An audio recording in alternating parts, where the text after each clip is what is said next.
भनेपछि धरहरा बनाइएको होइन बिगारिएको हो भन्ने तपाईँको आशय होइन। धरहरा त बिना बनाएको पनि छैन, बिगारेको पनि छैन, त पछाडि जस्ताको त्यस्तै छ त। ट्याक्सीहरू पनि पठाउमा दर्ता भएर टोटलमा दर्ता कतिपय दर्ता छन्, कतिपय छैनन्। त्यसलाई चाहिँ महानगरले नै त्यसलाई कोलाबोरेटिभ प्रोसेसमा ल्यायो भने एउटा चाहिँ भनौँ न यो कम्पिटिसनमा पनि हेल्दी कम्पिटिसन हुनुपर्छ नि।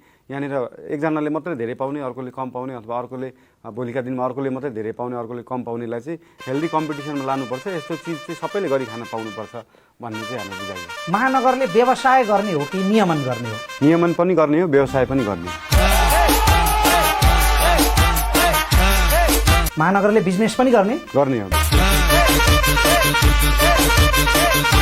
तपाईँका यी कुराहरू सुन्दाखेरि भइहाल्छ, आजसम्म नभएको कुरा भइहाल्छ, चमत्कारै हुन्छ, काया पलट हुन्छ भन्ने जस्तो लाग्छ। यसलाई तपाईँको इमान्दार आत्मविश्वास भन्ने कि मतदाता लोभ्याउने चेष्टा भन्ने कि तपाईँको अपरिपक्वता र भ्रम भन्ने?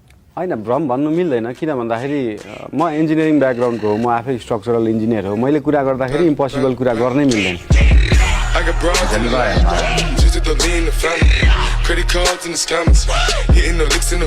शौकबाट बनेको पेसा भनेको तपाईँ ऱ्यापर हो, सङ्गीतको क्षेत्रमा हुनुहुन्छ। तपाईँले पढेको विधा भारतमा गएर तपाईँले स्ट्रक्चरल इन्जिनियरिङ पढ्नुभयो, तपाईँ इन्जिनियर हो, आज पनि त्यही काम गरिरहनु भएको छ। अब भन्नु चाहिँ के भएको छ भने म यो दुईवटा कुरा होइन, म राजनीति गर्छु, मेयर बन्छु। एउटा मान्छेले यस्तो चाहिँ किन हुन्छ? होइन, राजनीति गर्छु भनेर त कहीँ पनि अहिलेसम्म भनेकै छैनौँ। किनभने मेयर भनेको राजनीति गर्ने थलो नै होइन।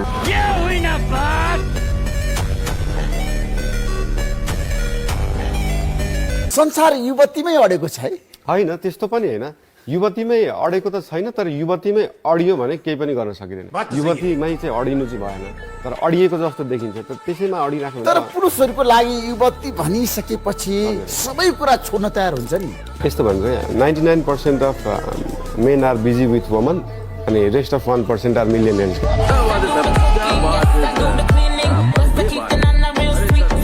99% मान्छे चाहिँ युवतीमा फसिरहेको हुन्छन्, बाँकी 1% चाहिँ मिलियनियर हुन्छन् अरे क्या। के चाहिँ सजिलो लाग्यो यहाँलाई? गीत गाउन सजिलो रहेछ कि यो चुनावको माहौलमा रङ्गिनु सजिलो रहेछ? होइन, गीत गाउन पनि सजिलो काम चाहिँ होइन। गीत गाउन किनभने हाम्रो विधामा त अझ गीत आफै लेख्नुपर्छ, आफै कम्पोज गर्नुपर्छ, आफै गाउनुपर्छ, आफैले एक्टिङ गर्नुपर्छ, प्रायः डिरेक्सन पनि आफैले गर्नुपर्छ होइन। त्यो हिसाबले गीत गाउन पनि एकदमै गाह्रो काम हो। मेरो इन्जिनियरिङ पनि गाह्रै काम हो होइन। अब यो पोलिटिकल जुन सिनारियो बनेको छ त्यो पनि गाह्रै काम हो। तर गाह्रो कामलाई चाहिँ गाह्रो रूपमा सोच्नु चाहिँ भएन। अब यो गाह्रो छ कि ओहो के गर्ने होला भनेर सोध्नु भन्दा पनि आफ्नो काम गर्ने हो नि त। हाम्रो इक्जाममा पनि साथीभाइ पढ्दाखेरि ओहो भोलिको इक्जाम त एकदमै गाह्रो छ, के गर्ने, त्यो सोचेर बस्नु भन्दा त बिहानदेखि बेलुका पढेको हो नि त।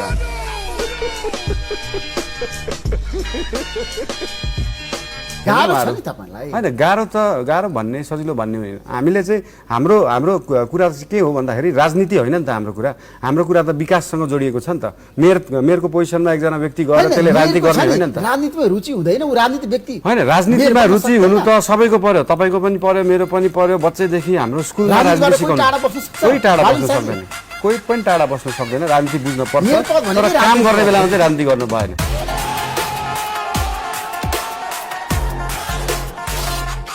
तपाईँ यहाँ काठमाडौँमा बस्नु भएको छ, तर तपाईँको धादिङको घरहरू बनाउनु त हामी गयौँ नि त। हामीले एनआरएबाट त हामी त्यो रिकन्स्ट्रक्सनमा गइरहेको थियौँ नि त। हामी त काठमाडौँ बस्न पाएनौँ त्यो बेला, भुइँचालोको बेला। बनाउनु भयो, तर देश बनाउन, काठमाडौँ बनाउन धेरै गाह्रो छ। सुरुमा तपाईँले घर बनाउने हो, त्यसपछि चोक जिल्ला होइन, बिस्तारै देश बन्नलाई तपाईँले सानोबाट सुरु गर्ने हो नि त।